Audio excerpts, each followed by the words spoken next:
record, but instead of celebration, she faced a storm of criticism. Can you believe it? A young star achieving greatness, and some people just couldn't handle it. It all started from the national championship game, and I've been dealing with this for 2 years now.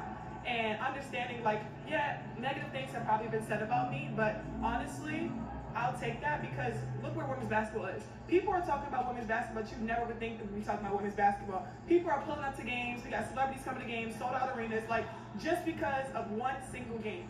And just looking at that, like, I'll take that role. I'll take the bad guy role, and I'll continue to take that on and be that for my teammates. And if I want to be that, and I know I'll go down in history, I'll look back in 20 years and be like, yeah, the reason why we watching women's basketball is not just because of one person, it's because of me too, and I want y'all to realize that. This wasn't just about one record, it was about a rookie shaking up the entire WNBA. Veteran players and commentators were threatened by this 22-year-old phenom, but how did Clark respond? Did she crumble under the pressure or rise above it? Stay tuned, because Clark's reaction to this adversity is about to blow your mind. The Indiana Fever made the playoffs. They didn't play last night, but thanks to Las Vegas with a win over Chicago and Phoenix with a win over Atlanta, the Indiana Fever had their first playoff berth since 2016.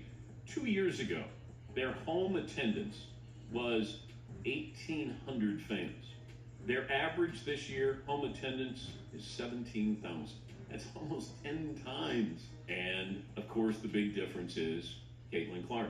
You'd think breaking records would earn universal praise. Not for Kaitlyn Clark. As her star power grew, so did the chorus of critics. What made these WNBA veterans and commentators so threatened by a 22-year-old newcomer? The answer lies in a mix of skepticism, jealousy, and fear of change that's shaking up the entire league. Sheryl Swoopes, and how she has been a certified Kaitlyn Clark hater for about a year now. Up until now, she has not been able to say anything nice about Kaitlyn Clark, nor has she been able to even speak her name. So for this specific game against the Fever, they replaced her with another WNBA legend, Nancy Lieberman. Let's start with Sheryl Swoopes, a veteran player who didn't mince words when it came to Clark's potential in the WNBA. Swoopes expressed doubt about Clark's ability to succeed, suggesting her style wouldn't last in the league. She even went as far as avoiding mentioning Clark's name during a podcast discussion about other players. It's a clear sign that Clark's impact is causing some serious waves. These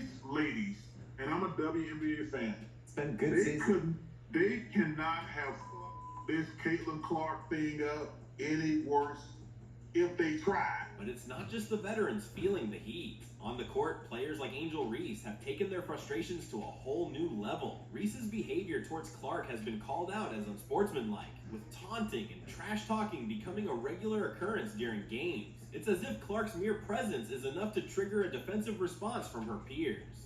Reese made it clear that fans are watching women's basketball not because of, quote, one player, but because of her as well. But I think Angel Reese is jealous of Kaitlyn Clark. She thinks she's, the reason why this is all happening here. Off the court, commentators and critics are adding fuel to the fire. Molly Karen argued that other players deserve equal recognition, saying the spotlight goes to the best, and right now, that's Clark. It's a statement that perfectly captures the tension between Clark's undeniable talent and the desire for a more balanced narrative in the league. It all started from the national championship game, and I've been dealing with this for 2 years now.